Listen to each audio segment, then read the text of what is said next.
Aujourd'hui, nous partons à la rencontre de celles et ceux qui veillent sur nos montagnes durant l'hiver, les maîtres chiens d'Avalanche. Leur mission, souvent méconnue mais absolument essentielle, consiste à intervenir en quelques minutes lorsqu'une coulée de neige frappe afin de retrouver des victimes grâce au flair exceptionnel de leurs compagnons à quatre pattes. Un duo soudé, entraîné, prêt à affronter le froid, le danger et l'urgence pour sauver des vies. Et pour mieux comprendre leur quotidien, leur entraînement et la relation unique qui les unit à leurs chiens, nous recevons aujourd'hui au studio de Radio Châtel RTL2 Willy, pisteur et maître chien d'Avalanche à Châtel. Salut Willy. Salut Anne. Pour commencer, est-ce que tu peux nous présenter ton chien et nous dire comment vous êtes devenu un duo de secours ? Alors mon chien c'est Toko, un Golden Retriever de 3 ans et demi. Je l'ai pris justement pour une demande de la station. Donc il manquait en fait un maître chien d'Avalanche et tu as postulé à ce moment-là. L'ancienne maître chien partait et une place est libérée. J'ai pris ce petit chien. Alors c'est quoi pour toi la plus grande qualité d'un chien d'Avalanche et d'un maître chien d'ailleurs ? Eh bien justement, c'est surtout qu'on est un binôme. On travaille ensemble. Le chien sans son maître ne peut pas travailler, le maître sans le chien ne peut pas travailler. Chaque maître chien est d'abord pisteur artificier ? Il est d'abord pisteur, pas forcément artificier. D'accord. C'est d'abord un pisteur et ensuite, si demande il y a, il peut devenir maître chien. Est-ce que tu te souviens de la toute première fois où vous êtes intervenus ensemble sur le terrain ? Ouais, la première fois, oui, c'est une petite avalanche, une petite levée de doute comme on dit, au Linga. Il y a eu une coulée hors piste et j'étais le seul maître chien le jour-là et voilà, je suis parti pour ma première intervention. Et comment ça s'est passé ? Très bien, le chien a très bien travaillé et heureusement personne n'était enseveli dans cette avalanche-là. Qu'est-ce qui t'a donné envie de faire ce métier un peu hors du commun ? Alors j'étais déjà pisteur depuis quelques temps à Châtel. Et comme on le disait, cette place s'est libérée. J'ai toujours aimé les animaux, les chiens et de pouvoir travailler avec un chien. Donc j'ai sauté sur l'occasion. On imagine une relation hyper forte entre vous deux. Vous passez combien d'heures ensemble par jour ? Eh ben, toute la journée. C'est un chien de travail, mais c'est aussi un chien de famille. Il est chez moi, donc le soir, le matin.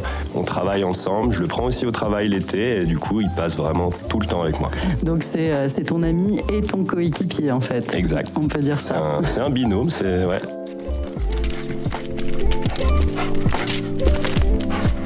Est-ce que tu as une expérience particulière donc, à raconter avec ton chien sur une intervention ? Ouais, je pense que, on va dire la première fois où on est monté dans l'hélicoptère pour aller sur une vraie avalanche en réel, parce qu'on l'entraîne aussi à faire de l'hélicoptère, mais le jour où ça s'est passé pour de vrai, il y a quand même un stress et ouais, c'était sympa, mais... Il le ressent, ton stress ? Alors si moi je suis stressé, le chien va le ressentir. Et c'était une intervention qui s'est finalement bien terminée ou... Oui, il y avait encore une fois personne, heureusement. Une anecdote avec ton chien un peu plus légère, un moment drôle ou inattendu ? Oh, il y en a beaucoup, mais je dirais qu'une fois, c'était à la maison, je lui avais dit de rester à sa place, donc dans son panier, et il voulait pas vraiment. Du coup, il s'est assis sur le panier, il a tiré avec les pattes avant, il s'est déplacé avec le panier. Donc théoriquement, il était toujours à sa place, mais ailleurs. Non, il est malin, il est vif et malin, et ouais, ils font des bêtises.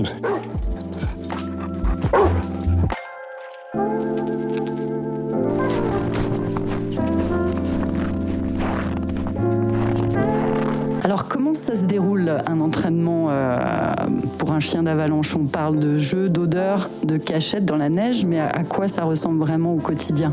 Eh ben, c'est déjà un travail de tous les jours, on va dire, garder une éducation classique de chien, une obéissance. Et après, il y a la partie spécifique recherche en avalanche. Donc une fois par mois, pendant l'hiver, on a des recyclages pour prouver que le chien est capable de travailler le mois d'après. C'est un terrain, on va dire, qui est créé, qui est fait en sorte que ça ressemble à une avalanche. Donc on ensevelit volontairement des gens sous la neige avec un jouet que le chien va aller chercher. Et on fait ça plusieurs fois dans la journée pour que lui ne perde pas le travail, quoi. Donc ça reste en fait un jeu pour lui, exactement. C'est ça ? On leur apprend en jeu, ouais. Et donc du coup, le chien, tu l'as eu très jeune, j'imagine. Oui. Et comment ça se passe donc en amont, en dehors de ces recyclages, pour l'entraîner à devenir chien d'avalanche ? Alors déjà, moi je l'ai eu, il avait 2 mois, donc quand il est tout petit. On commence par faire, comme je disais, toute l'éducation de base d'un chien, on va dire, normal. Et ensuite, à partir de ses 3-4 mois, on commence à lui donner un attrait au jeu avec un objet, un boudin. On le fait jouer avec gentiment, c'est des petits jeux rapides au début pour qu'il ait cet attrait. Et on complique au fur et à mesure des mois qui avancent pour aller jusqu'à une recherche finale ensevelie sous la neige. Donc c'est un processus qui est long. Pour former un chien d'avalanche, il faut à peu près 1 an et demi, je dirais. 1 an et demi, 2 ans, ouais. Oui, donc en fait, il ne peut pas être chien d'avalanche avant un certain âge, en fait. C'est ça. Pour se présenter à l'examen, il faut que le chien ait minimum 1 an, maximum 3 ans. Et avant d'aller à cet examen, on fait 10 préformations, souvent à l'automne, où justement le chien doit prouver qu'il est capable d'aller à cet examen. On imagine un métier très physique. Ça ressemble à quoi une journée type pour toi et Toko en hiver ? Eh ben, moi, je suis avant tout pisteur, avant d'être maître chien. Donc une journée, elle sera comme celle des autres pisteurs, sauf qu'il y a l'animal avec nous. Donc le matin, on arrive au vestiaire, on se change, on prend nos skis, on met nos chaussures. Comme tous les autres pisteurs, je vais ouvrir les pistes. Et une fois qu'on a ouvert les pistes, le chien, il est entre guillemets stand-by au poste de secours. Il a une niche, il a tout ça. Et prêt à intervenir. Donc de temps en temps, je le sors, je vais jouer avec lui dans un lieu à côté du poste de secours. Mais le reste de la journée, je fais mon métier de pisteur comme tout le monde.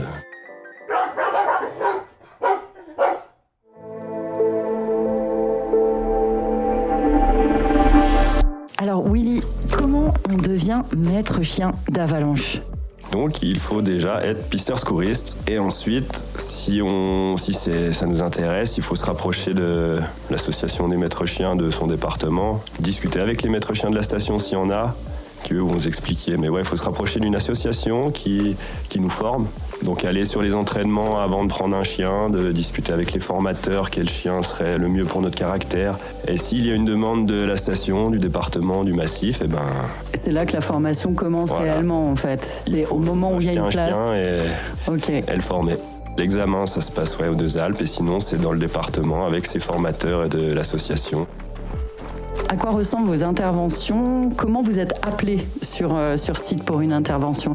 Alors ça dépend. Si c'est une intervention, on va dire sur la station de Châtel où je travaille, ça peut être appelé par le central des pistes, un autre pisteur, les remontées mécaniques qui ont vu une avalanche. Et là, je vais prendre mon chien, aller sur le site en ski et le faire travailler. Mais on peut être aussi appelé via un bip par le CODIS de Haute-Savoie. Donc je peux aller sur une avalanche, on va dire dans le massif du Chablais. Donc là, on vient me chercher en hélicoptère. D'accord, s'il n'y a pas d'autres chiens s'il n'y a pas d'autres chiens dispo sur les stations où je suis, parce qu'on fait des astreintes une fois par semaine, on a une journée où on a le beeper et on est potentiellement appelé ailleurs qu'à Châtel. Ouais.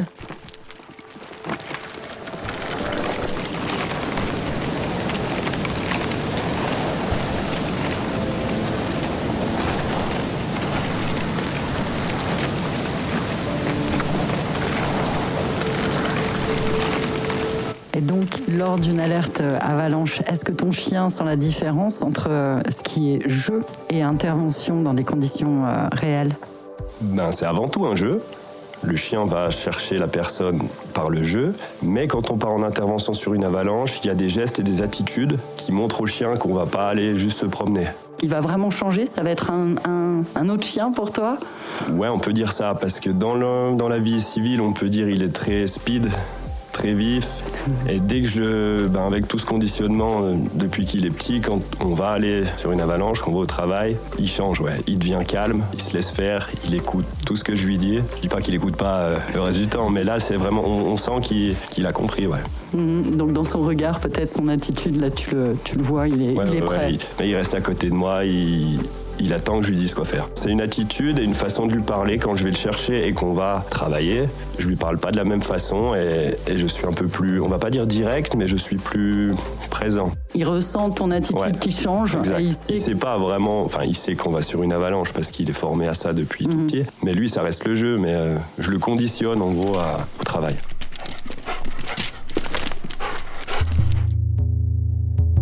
Côté matériel maintenant, qu'est-ce que tu emportes systématiquement avec toi lors d'une intervention et est-ce qu'il y a des équipements spécifiques pour ton chien également ? Oui. Alors moi j'ai comme tous les pisteurs DVA, pelle, sonde, sac airbag Et pour le chien, en plus, pour moi, j'ai un baudrier de treuillage pour me faire treuiller en hélicoptère. J'ai des raquettes, j'ai des skis de randonnée. Ça fait du matériel à transporter. Beaucoup. Et le chien a aussi son baudrier de treuillage. Dans mon sac d'opérationnel, il y a une gamelle pour lui donner à manger, une petite ration de croquettes, 2-3 pansements, des trucs pour si jamais il s'abîme un coussinet, une griffe. Et justement ce jouet, ce boudin. Parce que quand on trouve quelqu'un, il va pas jouer forcément avec la personne. Donc moi, c'est à moi en fin d'avalanche, une fois qu'on a fini de travailler, de jouer avec lui pour le récompenser. Donc j'ai toujours avec moi ce petit objet là, ce petit boudin. Qui lui rappelle que il a bien travaillé et du coup, à la fin, c'est le jeu et il est content. Quand tu parles de raquettes, de ski, tout ce que tu emportes avec toi, c'est évidemment en fonction des conditions que tu vas avoir quand tu arrives sur l'avalanche, qui normalement s'est stabilisée, j'imagine, quand tu interviens. En fait, une avalanche, c'est rarement sur la piste ou proche des pistes, mais forcément, il y a de la neige. Les qualités de neige sont différentes. Ça peut être des gros blocs, de la neige fraîche. Et dans la neige fraîche, on peut s'enfoncer jusqu'à la taille. Donc les raquettes ou les skis de randonnée, des fois, on arrive par le bas de l'avalanche. Donc il faut remonter ce dépôt d'avalanche. Donc il faut pouvoir marcher plus facilement. Si je le sais avant, je ne prends pas tout le matériel.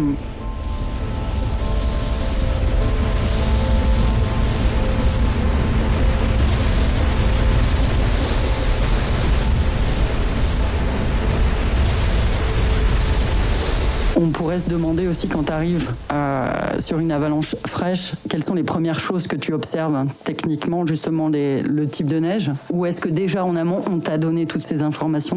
Ça dépend. Ça dépend en fait. Si c'est une avalanche où des personnes sont déjà arrivées avant moi, donc il y aura un chef des opérations de secours. Je vais aller prendre les informations auprès de cette personne qui, elle, aura bien sûr sécurisé la zone, regarder qu'il n'y ait pas de risque de suravalanche, tout ça. Donc moi, je vais prendre les informations auprès de cette personne, lui demander s'il y a une zone préférentielle où je dois aller chercher avec le chien. Souvent, le plus haut du dépôt, l'endroit où la neige s'est arrêtée en bas. Et si j'arrive en premier, comme ça peut arriver, c'est à moi de regarder un peu tout ce qui se passe autour. Le risque de suravalanche, le terrain, le type de terrain, le vent, s'il y a des traces d'entrée, des traces de sortie en ski, pour nous donner une idée si quelqu'un est dedans, s'il y a des indices de surface, un bâton, un gant, un bonnet. Et ça, je fais ce travail en amont avant de travailler avec le chien. Quand le directeur des opérations arrive, je lui transmets ce que j'ai pu voir et je travaille. C'est à moi de la trouver, mes zones préférentielles. Ouais. D'où l'intérêt d'être pisteur artificier pour connaître évidemment les avalanches. Connaître la station, les avalanches.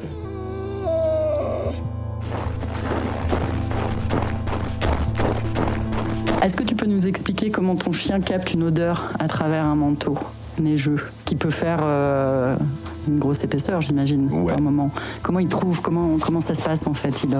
Il sent tout de suite, il va directement, il cherche. Alors ça dépend du vent, ça dépend de la qualité de neige. Si elle est humide, l'odeur va avoir plus de mal à sortir que si c'est de la neige fraîche. Mais en gros, ça c'est à nous on dit conduire le chien, donc par rapport au vent. On va aiguiller le chien dans un certain axe.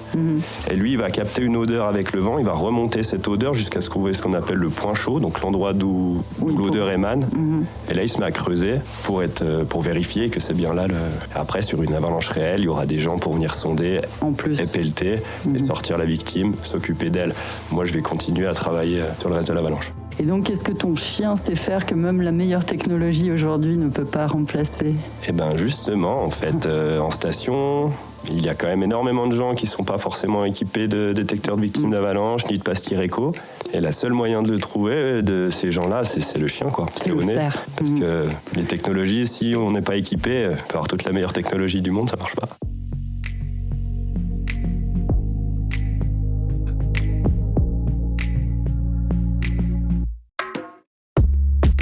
C'est pas toujours une question qu'on pense à poser, mais comment ton chien gère le froid extrême? Est-ce qu'il y a des risques spécifiques pour lui aussi? Oui et non.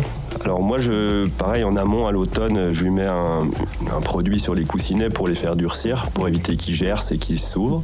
Genre la Bello? Non, c'est du Solipad, c'est un truc exprès pour les chiens. Et vu que c'est un golden, il a des poils longs, je lui coupe aussi les poils entre les coussinets, derrière les pattes, pour éviter que ça fasse des boules de neige et que ça l'empêche de marcher. Mais sinon, au niveau du... Sinon, non. En fait, il s'adapte. Il a déjà son manteau. Ouais. Ils se créent un sous-poil eux-mêmes assez vite, en quelques jours.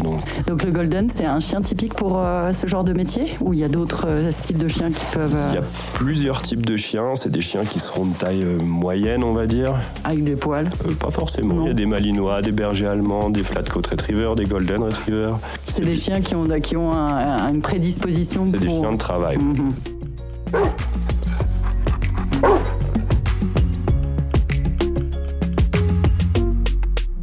Qu'est-ce que tu dirais que ton chien t'a appris sur les montagnes et peut-être même sur toi?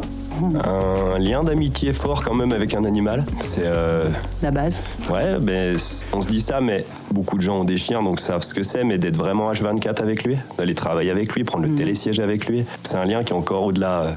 Qui est là pour sauver aussi des vies. Oui. Donc c'est, Oui, il a une utilité, il a une mission. C'est toujours, c'est plaisant de justement pouvoir, donc en montagne, travailler avec son chien, travailler avec son animal. C'est pas donné à tout le monde. Et il doit apprécier la neige en plus, j'imagine. Beaucoup. Il faut. Et Willy, je me demandais aussi, toi tu as un chien, un mâle, mais pourquoi? Est-ce qu'il y a que des mâles en chien d'avalanche? Alors non, on peut aussi avoir des femelles. Avant, c'était que des mâles, maintenant ça a changé. Avant, on castrait moins les animaux et du coup, ça pouvait vite les choses de la vie. Maintenant, on peut castrer les animaux et les femelles sont stérilisées aussi, donc il n'y a pas de souci. Je crois que Toko, ton chien, vient d'un élevage spécialisé. Donc on prend des chiens de lignée de travail déjà. Donc le mien, j'ai été le chercher dans un élevage il était destiné à devenir chien d'aveugle s'il n'était pas devenu chien d'avalanche. Donc ils ont plusieurs particularités comme ça, les chiens, où ils peuvent aller dans différents corps de métier. Ça peut être aussi la police, j'imagine. Oui, ça peut être les douanes, la police, ça peut être aussi des chiens de berger, ça peut être... Certains maîtres chiens sont bergers avec leurs chiens l'été. Et ton chien, est-ce qu'il est aussi un héros à la maison ou il devient juste un gros nounours? Très gros nounours. Non, quand on rentre chez nous, ça redevient un chien de famille, ça redevient, je dirais pas chien de canapé, mais presque. Là, il se rattrape après les interventions. C'est ça. Si tu avais un seul message à faire passer aux skieurs et aux randonneurs pour éviter de vous appeler, ce serait lequel? Alors il y en a plusieurs des messages déjà d'être équipés, DVA, pelle, sonde, pas tout seul sinon ça sert à rien, de s'entraîner, connaître son équipement, de savoir s'en servir. Et en station, faut pas hésiter à passer dans les postes de secours, discuter avec les pisteurs, leur demander si on veut faire du hors-piste, qu'est-ce qui a été déclenché en préventif, est-ce que ça craint le risque, s'il y a eu du vent. Les pisteurs ils sont là avant tout pour l'information et on est là pour ça, donc faut pas hésiter à passer dans les postes de secours et demander. Et profiter. Et profiter. Je te remercie Willy d'être venu à Radio Châtel pour expliquer ton métier. Et juste, je suis déçue de ne pas avoir eu Toko avec nous. Eh ben, merci à toi Anne de m'avoir fait venir et je viendrai te l'amener. Eh ben ça marche et puis on se verra peut-être sur les pistes. Merci Willy.